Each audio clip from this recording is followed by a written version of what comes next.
When our kid keeps saying, I don't like this, I want something else, and then you get something else, and then they say, I don't like this, I want to go back to that one, you gotta pause and be like, well, maybe the problem wasn't with the material. When you have systems, things just fall into place and they start to work the way you would want.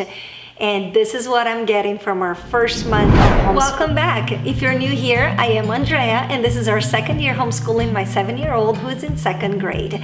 Today, we're going to talk about how the 2025-2026 school year is going for us. We actually started our school year back at the end of July. And so it's been just a little bit over a week since we finished our first month. And I have some awesome news. There is some potential change for one subject and lots of reflection and realization of what homeschool is about for my family and how I want to move forward. Consistency and accountability definitely have been the theme that has made our first month of the 2025-2026 school year so successful. Let's start with the core subject, shall we? So for language arts, we are using All About Reading, Level 3, All About Spelling, Level 1, and the Poodle series from Michael Clay Thompson. Let's start with Michael Clay Thompson. I will say she likes it, and I think she likes the story because the stories are really funny. The chapters, each book has a storyline and it's actually continuing. It's a series really, and she loves the stories. Some of it goes over her head because the vocabulary has words that I never even heard before, but overall she likes the stories. What she doesn't love is the work, but such is life. You gotta do the work, the good with the bad. You gotta take the good with the bad because that's how life is, right?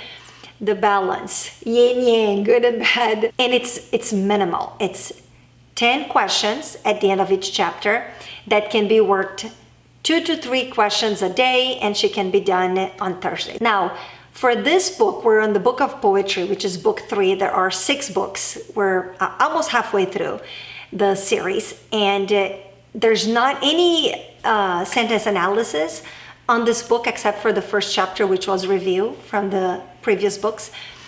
So we're just discussing poetry, and it is so cute when she, out of the blue, just says, iambic tetrameter.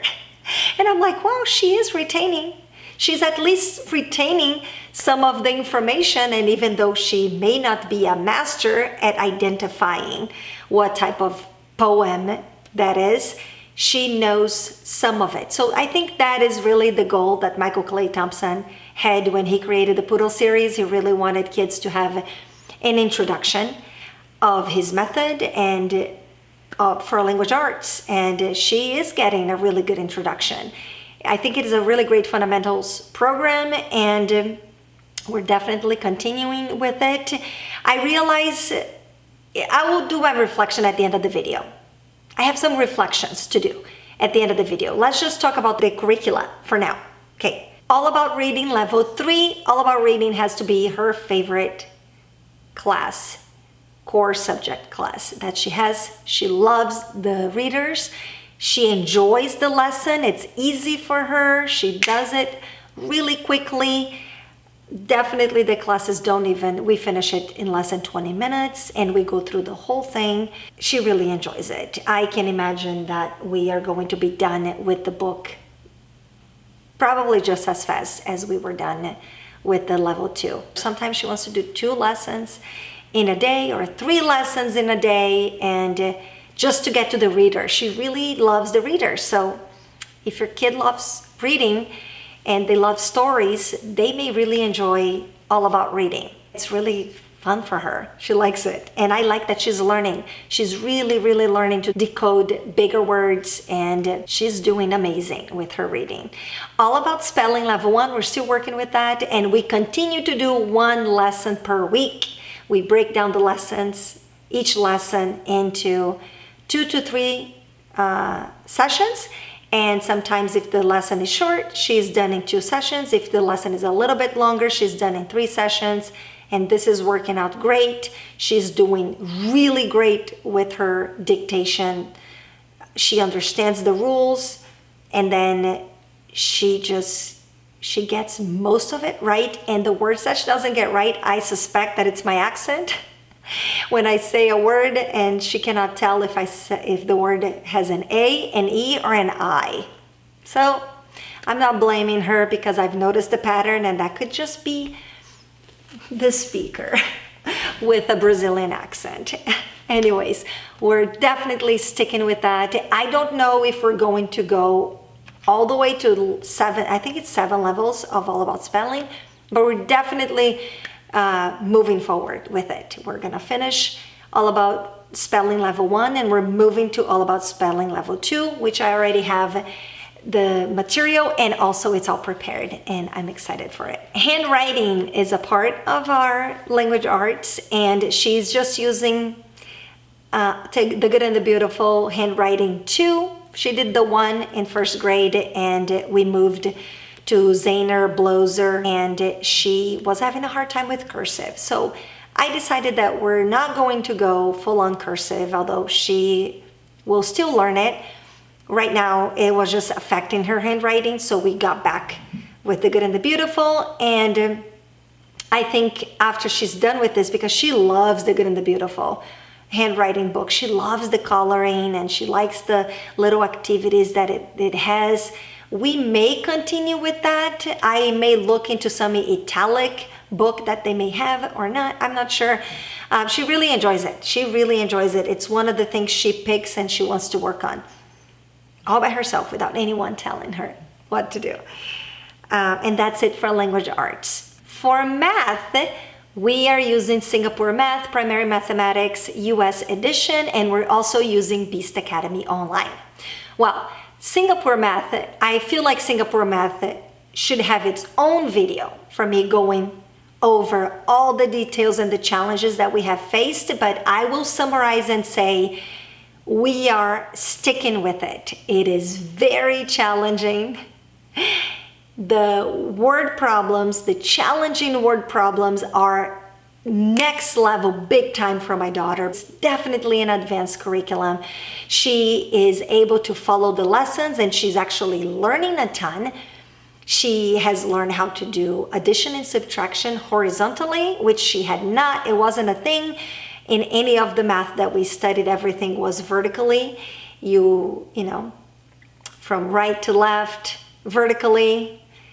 And it's not like that at all, although they do let the children use that method if that's easy for them. But I noticed that my daughter, she's starting to do more horizontal, so she's really picking it up. She's able to follow the classes. Now the intensive practice and the challenging word problems books, they have been very challenging for her. She was getting a lot of answers wrong, and the lingual is just very different from traditional math, and she just needs to get a little more acquaintance with it.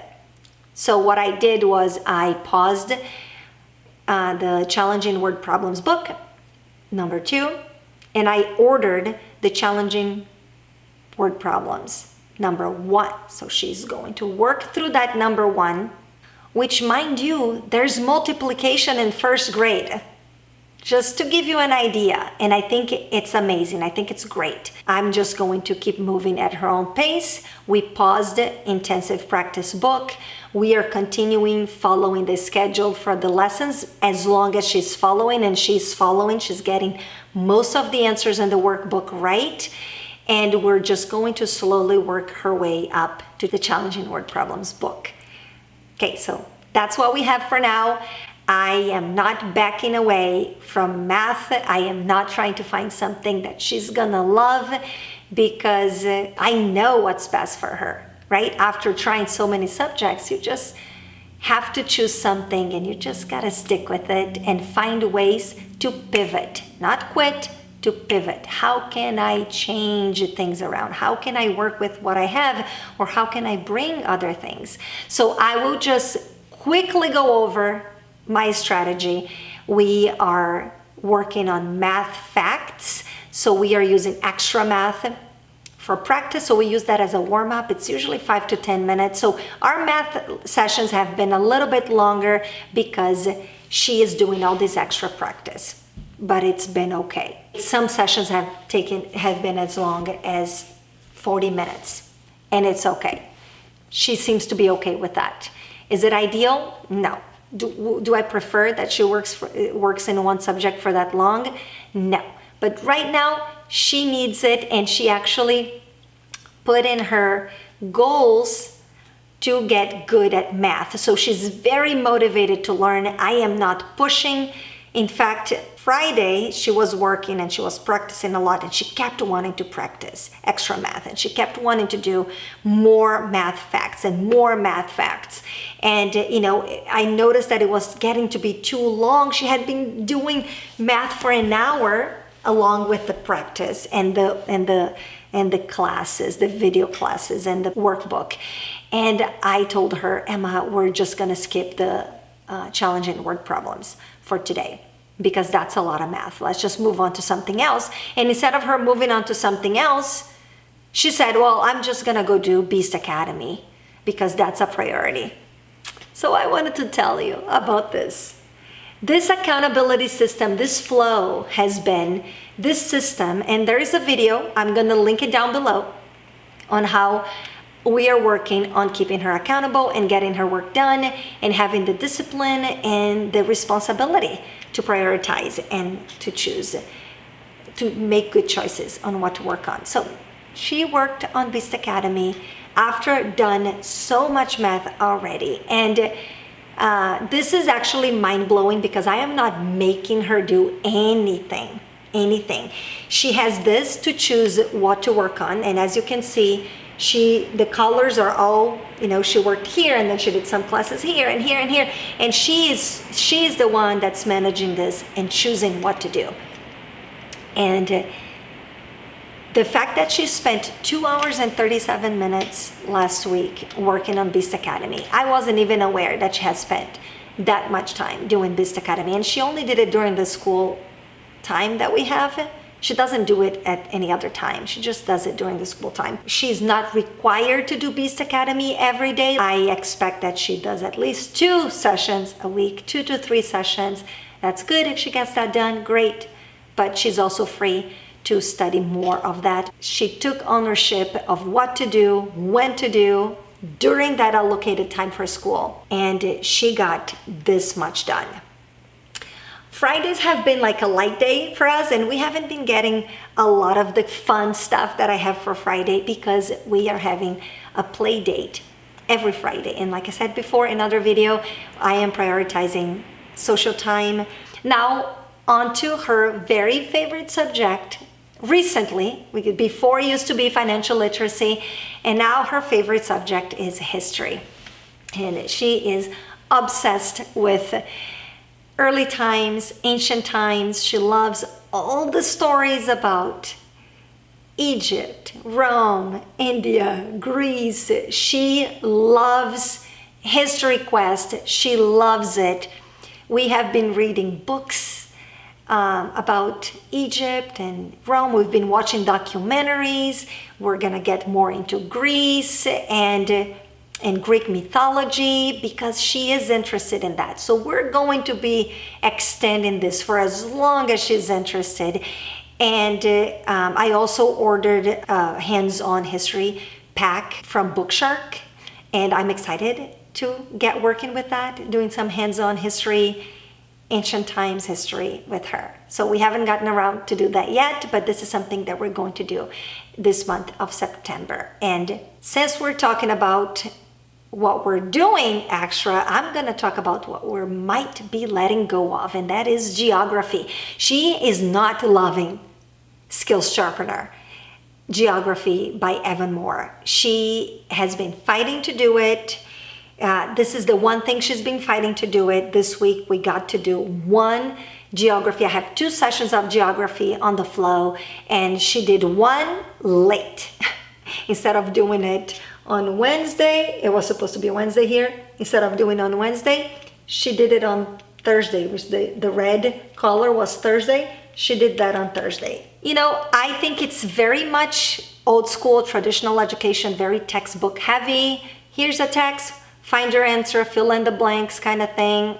I don't think she's retaining anything, to be honest, and I don't want her to do something just to check a box. So what I'm thinking about doing is using the history to learn geography with the history, and also there is another Charlotte Mason geography curriculum out there book.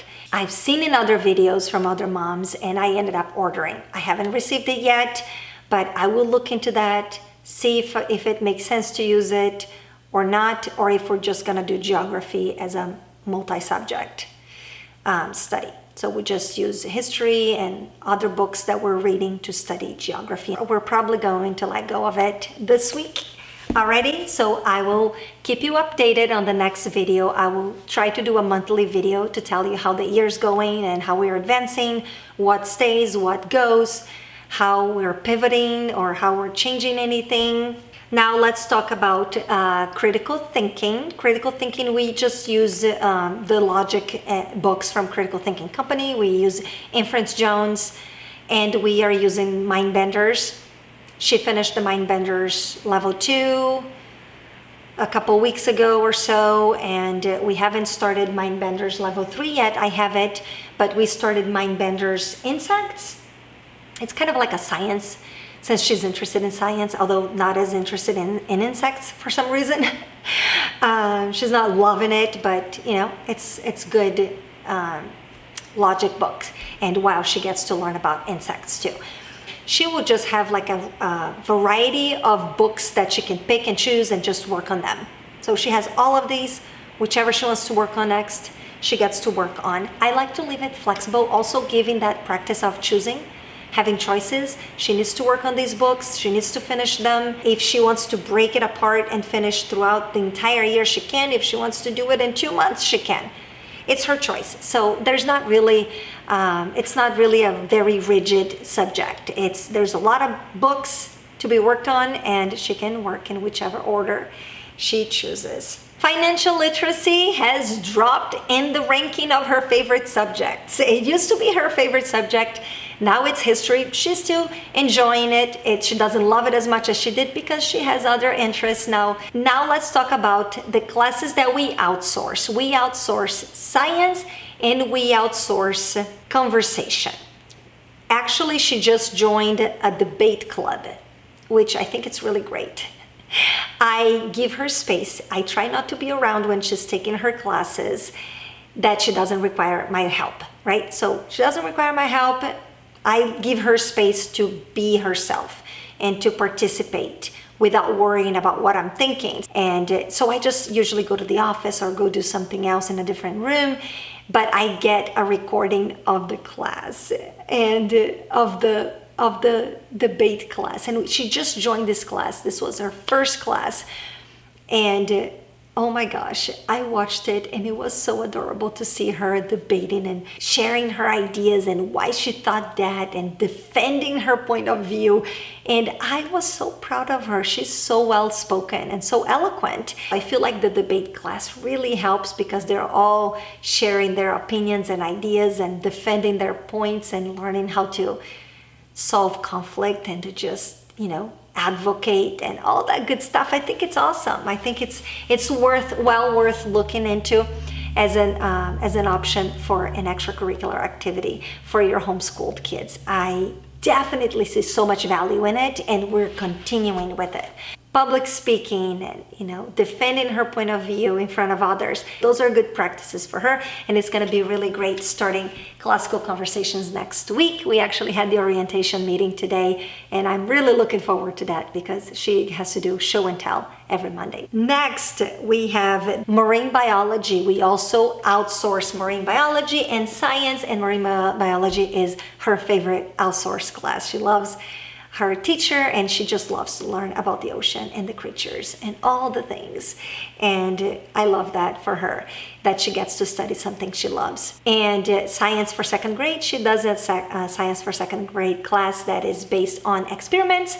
So she's studying with the same teacher that taught her science for first grade last year, and I outsourced those classes because honestly, I don't have it in me to teach anything else. Our days are full. And I feel like I just can't. I don't have the capacity, I don't have the knowledge, and I do not have the interest in learning.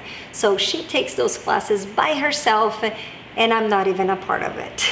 Unless she needs me there, I'm not even around. Now we have extra things that we do here, end of year project. She's writing a book. We do this one as she can get around to do it.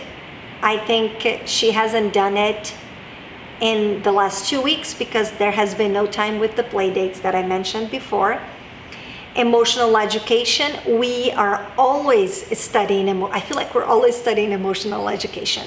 There has been some conflicts with friendships and questions, and whether she's my friend, I don't want to be her friend anymore, that kind of thing. And we have been working so much on that with the American Girls books. The Care of and Keeping of Friends book. This one I am reading to her and we're discussing it.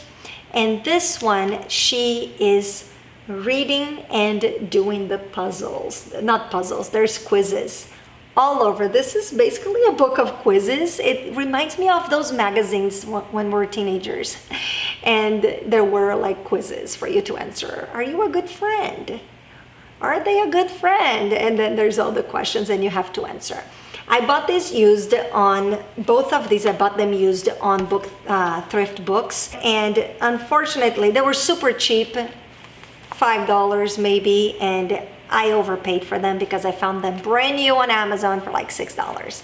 So they have answers, there's quizzes and there's answers, and my daughter loves them so much that I ended up buying another one, brand new for her. So I'm gonna save it and give it to her later when there's an opportunity to give her a little gift. There's 2 books from this one series here, Stand Up for Yourself and Your Friends, and we've been just talking so much about this, having so many conversations, even family conversations with my husband and her, and discussing and just having little debates and wonderful deep conversations. And it has been so rich. Like so much of our homeschool can be done just with like real life problems and real life things, right? Cooking, math, you can use cooking, science, cooking, challenges, emotional education, and you can just, if you're traveling or planning a trip, geography, history, you can just, you don't have to follow books exactly. And the more I homeschool, the more I understand that. And I think the less attached to curricula I want to become. I feel like a part of me really wants to kind of like let go of scripted curricula. And I think once we move on from all about reading, all about spelling, that we are probably going to lean more towards literature-based and focus on not following scripts as much. Maybe. I am not sure yet. This is the part when I want to talk about the reflection that I said in the beginning of the video. I do have some reflections, and that is dealing with math and seeing how challenging the curriculum is. That we really do not have to quit something just because our kid is having a hard time doing it. And I will speak for myself, and maybe it will resonate and maybe it will not, but something that I have been learning is that I spend so much time researching what to choose for her homeschool education. And when I put all my heart into something, it takes a while. You research, you decide you're gonna go with that. You buy the material, the books, whatever you're gonna need, and then you take the time to get acquainted with the material and how to teach it, and sometimes prepare the lesson, and then you teach it, and then your child is like, I don't like this, I hate this, I don't want to do this, I want to go back to that one that I said I didn't like but now I like. And it's just, I had to pause and really reflect on my authority. I am the person who knows what is best for my student, for my child, for my hero. I know what's best for her. And sometimes what's best for her, it's not going to be what she loves the most. Because life is not made of only what we love. And I think this is such a big thing in our society right now. We are constantly trying to prevent our kids from being uncomfortable, from feeling bored and doing tedious work. And sometimes life will just have tedious work. We're gonna do things that we don't love to do. And our kids need to practice that somehow. And maybe their practice is going to have to be with a curriculum that we chose, that we know is really great, and that they may not love it. And that's just part of life. You're just gonna have to do it, kiddo. And and sometimes really isn't the right fit. But sometimes when our kid keeps saying, I don't like this, I want something else, and then you get something else, and then they say, I don't like this, I want to go back to that one, you gotta pause and be like, well, maybe the problem wasn't with the material. Maybe the problem was with them not wanting to sit down and do the work.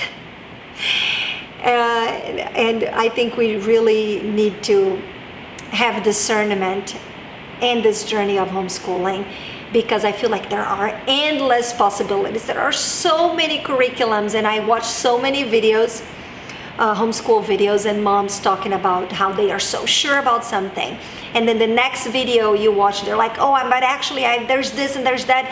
And I feel like there's so much FOMO in homeschooling, and I am guilty of that, because I see so much stuff that I want to try out there.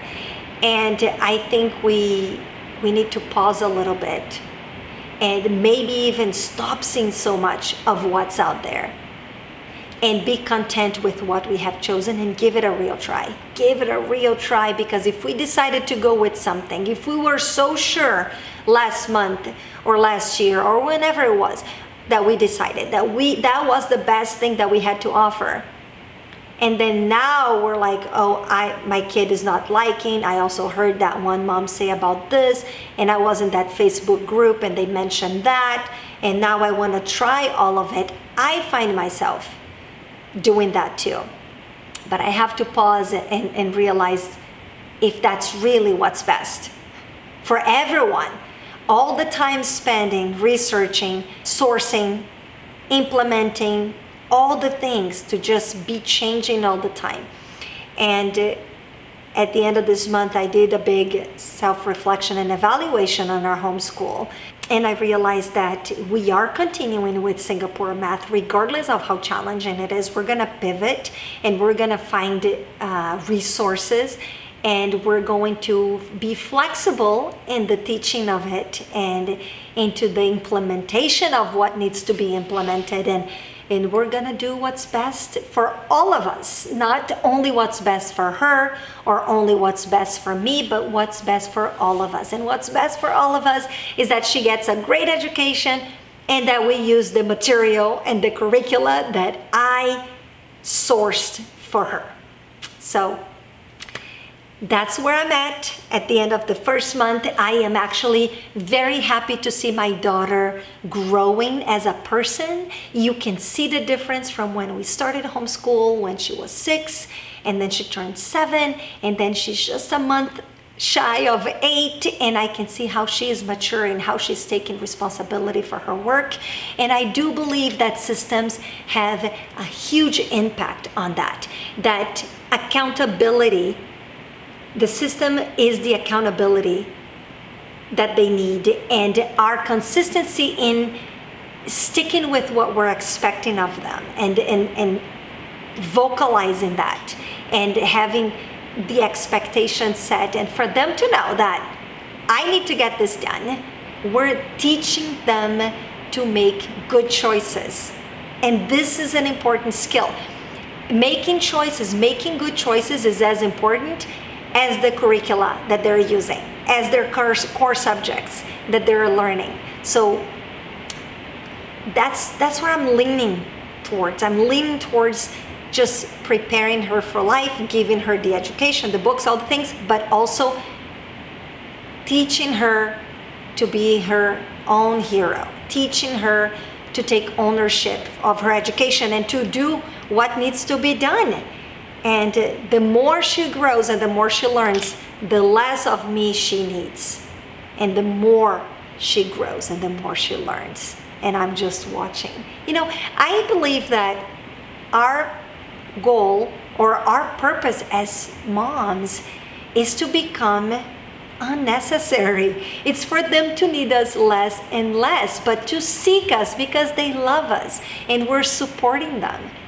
And we are providing them this space and the opportunities to learn. It's such a beautiful journey. I'm so excited about it. And it's the small things, it's the little things. So for this following month, I want to dive into more what interests her, history, letting go of this geography, skill sharpeners. I am sorry for all the people that I have influenced to follow it. Maybe she's not liking it and she's not retaining. That's not a good combination. If you don't like it but you're retaining, okay, right? So yeah, we're gonna reevaluate that. And that was a cheap book. I don't mind. And we're halfway through it. We started in February. We're more than halfway through it. And we're going to be traveling this month of September. So we're definitely going to be doing a lot of reading. We are going to leave some of our books behind. We have 1 more week and a half of school. And that will put us at 6 weeks of homeschool, and then we're going to take a break. I am not sure yet how I'm gonna organize that. Maybe that will make a video of homeschool on the road and how I'm doing that. I don't know if you'd be interested in that, but let me know in the comments, I guess. But we're definitely going to change a little bit in September. I've picked up some McGuffey readers because I just keep hearing about it, and I have FOMO too.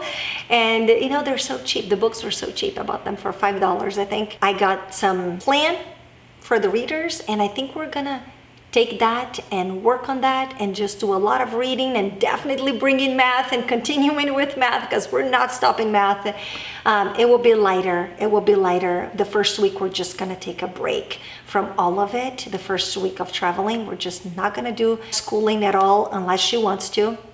But I am not going to ask her to do. And after that, we'll just do more school. Getting back into a rhythm, but it will be a little bit different because it's going to be on the road. So I'm excited about that. Can't wait. But it's not just a vacation, just because we're going on vacation. My husband's actually having surgery done, and he needs to stay on the mainland. We're going to the mainland. If you don't know, we live in Hawaii, and we're going to the mainland. We're going to California, and we're going to drive up the coast to the Pacific Northwest, and I am so excited. It's gonna be so beautiful. I did not talk about arts, and I did not talk about the journaling that she's been doing. A lot of the arts has been just hands-on, drawing, coloring, painting. Nothing is structured, because we really haven't had a lot of time. So a lot of the art that she's been doing is with journaling, is with philosophy, it is with the handwriting from The Good and the Beautiful, and it has been super chill. And we start classical conversations, like I mentioned before, and she starts studying fine arts again, and we still watch High Gatsby. Have I got a story for you? And she's obsessed with it because she loves history and Renaissance and the stories that they tell, and she just loves it so much. And it just fills my heart to know that she has things that she's studying that she loves and she's learning, and she tells me about them, and it's so awesome. I am just so grateful that I get to educate her, to be a part of her education. Sorry about this video being so long, but I guess these update videos, they just tend to be a little bit longer because there's so much to talk about and there's so much reflection. that is done after the end of a small cycle, right? Well, if you made it this far, thank you for being here. Remember to like the video. It really helps YouTube to show my video to more people. Subscribe to the channel if you're not subscribed yet. Let me know if there's any specific video or theme that you'd like me to cover, and I will be happy to get it out for you as soon as I can. Again, thank you so much for being here, and I'll see you next time. Ciao, ciao.